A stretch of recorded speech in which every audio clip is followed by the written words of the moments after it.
నేత్రమును చిరిమేను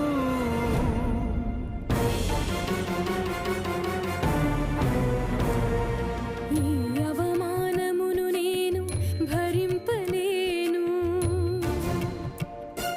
భృగుపాదము సోకిన నీ ఎదను నిలువజాలను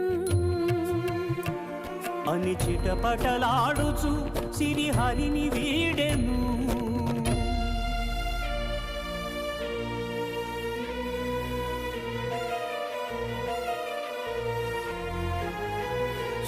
సతి విరహితుడై శ్రీ వైకుంఠ విరక్తుడై ఆదిలక్ష్మినే వెదకుచు అవనికి తరలెను. ఆదిలక్ష్మినే